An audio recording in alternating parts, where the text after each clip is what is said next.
Howdy y'all. We're in our kitchen today and it's harvest season, and what most delicious thing are people going out to right now is cider mills, and they're getting the cider, donuts, and most of all apples.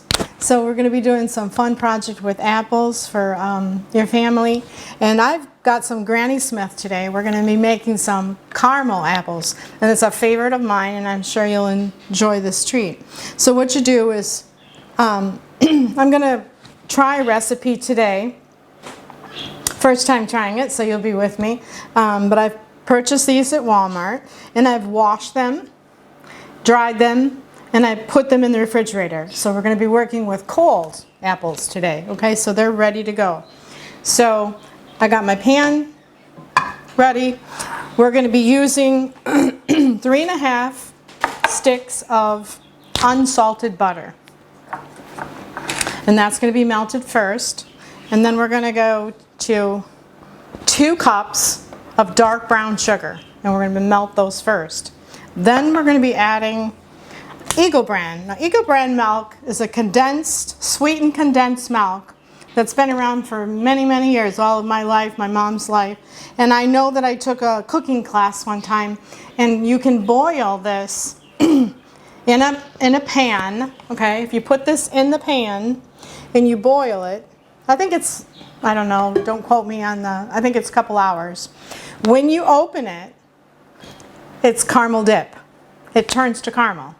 So it's a fun project for the kids. Water, put it down inside, and you let it boil, okay? And it's 2 hours. And when you open it, you can put it on ice creams. You can use it for dips. Cut your apple with the apple cutter and dip. It's a wonderful dip that you can do, and if you opened it now, it would be white. If you boil it, it's going to be that caramely, wonderful caramel dip. So just a tip for you if you're a sweet tooth lover like me. But I'm going to be making mostly for the kids. It's fun time. This is a fun time of the year. So let's get started. I'm going to turn my pan on low. Then we're going to open our sticks of butter. It can be cold butter because you're going to heat it up and you're going to melt it down. So we'll get the 3.5 sticks in there.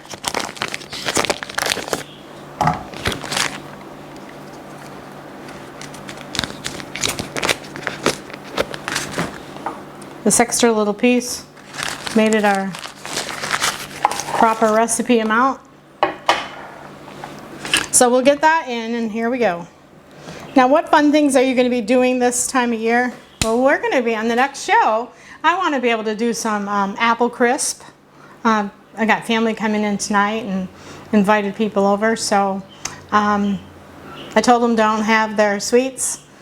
A cup of coffee on the way down because they got a 3-hour ride. So invited my daughter from Marysville over as well. Told her I was making apples and apple crisp for them, so we can get together maybe and have a dessert late tonight around 8 o'clock and visit a little bit. But this butter is melting fast while I'm talking. But there's pumpkin pies being made, there's apple everything, breads and cinnamon rolls and all kinds of things that are happening with nutmeg and sugars and this time of year. So the cider mills are open, the donuts are being made, so we're in the fall. And this is going to be a fun time to see how these turn out. Now the recipe did call for, like I said, cold apples. I guess it helps it to adhere to it. The caramel. This is almost melted enough to put my sugar in. But what we put the apples on once we dip them is parchment paper, okay? So basically you can peel the paper off. You can't just use any paper. You can't use foil because you're going to be picking all the foil off. Okay, with some experience, parchment will work for you. And we're going to be cooling them.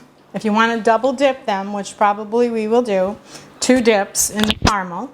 And I've got this pan here that I'm going to try because it's tall, and so our caramel will come up higher so that I can get the apple dipped. and out. So I happen to have this. If you don't, try to find something that's taller just to put it in when it's done. I'm going to use this one so I can monitor my melting and my sugars, because you don't want this to burn. You want to do this part here kind of slow, okay? Because you don't want your up real high. Turn it on a low, let it, and then look at the butter. It's almost good to go. Your sticks. You're going to need some sticks, which I've purchased. Just wooden popsicle sticks. Any of your local stores, Meijer's, Walmart. And we need something to actually put down into the apple so we can hold it to dip it, okay? So let me open those while that's being melted.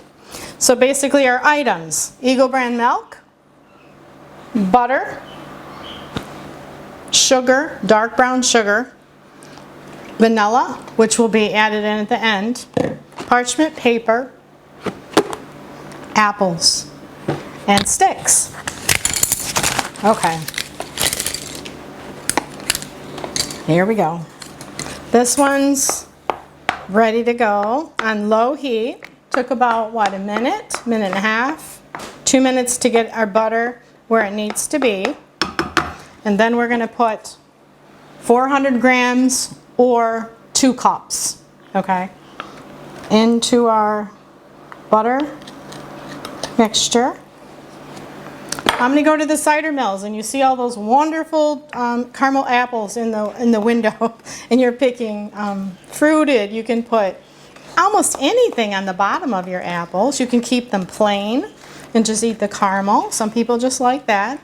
And other people, they use chocolate chips, white chocolate chips, dark chocolate chips, nuts,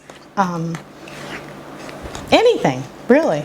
That's M&Ms, Oreo cookies. Those are just some fun things that you can do. And kids love to do this. So in the kitchen, once your apples are cool and they want to help you with the pretty part, putting all the chocolate chips and stuff on, and let them dip them in. Bring the kids in the kitchen for this kind of recipe. Okay, so our sugar is going to go down, and you can see how this is going to turn a caramely color. Turn it up just a tad more. And I've got my garden. I've been out there and harvest everything of my summer crops are in, and all of my pesto is made in the freezer, and just did a lot of fun stuff like that with the garden. Now we have some fall crops planted, and we'll be doing more of the stir fries and the greens and collard greens and spinach and kale, and we'll be doing because we have now about 5-6 weeks until it gets pretty cold. You can even cover up your plants outside for your fall crops in Michigan. Try to get them to go as much as you can. So this mixture is going to cook until everything combines. Probably 5-10 minutes. I'm not sure exactly when, but okay, so we'll cut it off, and I'll bring you back when this mixture adheres and comes together. See you in a few. Okay, y'all, we're back here, and I've changed my pan. I've got a larger one. If the camera can come shoot down in here, I'll show you what it looks like now. The butter and the sugar now has turned the caramel color, and you don't see the butter melting on the top. It took about 7 to 10 minutes to get it like that, but as soon as it gets like that, keep it on low, keep stirring it, don't walk away from your stove, of course. But this reminds me of making peanut brittle, actually. But we're to this stage. Now, when you get to this stage, got a few little bubbles going on, we're going to add Eagle brand sweetened condensed milk. So it's 2 of those. We do have the pull tops. Now, I told you that if you boiled this can, when you buy Eagle brand and you're going to boil it for your caramel, make sure you don't get it with the pull top. Get it where you have to take it off with the can opener. So I'm going to put this in, and it's thick. I don't know if you've ever used Eagle brand. condensed milk. But a lot of recipes are made with it. It's been around, like I said, many, many years. There's different brands out there, but I chose Eagle Brand. My mom used Eagle Brand. We used it for cakes and different pastries. So we're going to go ahead and put both of them in. And it's affordable. They're not expensive. So we'll go ahead and put both cans in.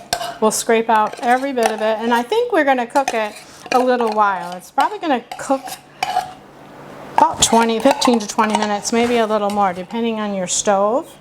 So both of those are in. And I'm going to just keep stirring this up. I'm going to get myself a hot pan here, a towel. The pan's getting hot. Okay, so we're going to incorporate this in. And we're just going to cook it down until it becomes that caramely thickness, goodness for your apples. Okay? So this is the process. You're going to get that caramel color rather quickly, lighten up the brown sugar. And I'm just going to keep stirring. I'm not going to walk away. I'm just going to keep stirring this. So it is intense labor a little bit right here. But it doesn't take rocket scientists to figure this out. It'll work. So see you back here in a few. Okay, y'all, here we are. And I'm carameling these apples. You're going to put your stick in about a third of the way. You can feel it. Leave most of it out. It will start getting stiffer on you and starting to dry. So you can bring the camera in. And I'm just kept my big pan instead of my, so that I can just put it up over. And I think I did 10, 12 apples, okay? And you can dip them twice. But this is thicker. You can see how it's thicker. Comes up. Okay, it's dripping a little bit. Take your bottom off. There we go. Then you decide if you want chocolate chips, nuts, or the white chocolate. I'm going for another nut one, so I'm putting it in the bowl with the nuts. And then I'm going to put it on the parchment and then into the cooler to cool. I'm going to bring you right back and show you all this yummy goodness in 1 second. Hey y'all, we're back, and I just pulled them out of the refrigerator, the cooler, and just to show you the bottom, this is how the nuts came out, okay? And we have a chocolate chip here. This is like a white chocolate chip, and then we did the chocolate chips. See how pretty they are on the bottom? They're ready to go. You can, they come right off of the paper, the parchment paper, so make sure you use that. Do not use foil. And we'll have family over tonight, and they'll taste, and we're going to let you know. I'm not going to do a taste test, but I did put my finger into the caramel, and it's absolutely wonderful. I do have some caramel left over, so one change that I did make, a couple changes. I kept the large pot because I felt I had more control over the dipping, and it started to get a little hard on me, so I added an additional can of the Eagle Brand milk. So my suggestion, if you do it the next time, I'm going to do the 3 cans and cook it for 15 minutes rather than 20. So those are the changes that I would make if I do it again, but they came out okay, because even if it starts getting hard on you, you can add the additional can and then put it on the heat and heat it up. Now I have some left over. I can show you how much I have, which I'm going to make apple crisp, so I have this much left over. This would do probably 3 to 4 more apples. So we have 10 that we did. We could probably do 4 more. But I'm going to save some of this because we're doing an apple crisp too for tonight, and we can heat this up and put it on because it's, you know, real good caramel. It's non-GMO. It's you know, made from scratch. It's not the kind you just go buy in the container. So I wanted to try to do that. But I've learned something about caramel apples, and I think they're just absolutely wonderful. And go out and get you some apples and experiment with the caramel. I hope you try it, and I'll let you know what my family thinks. But see you on the next one.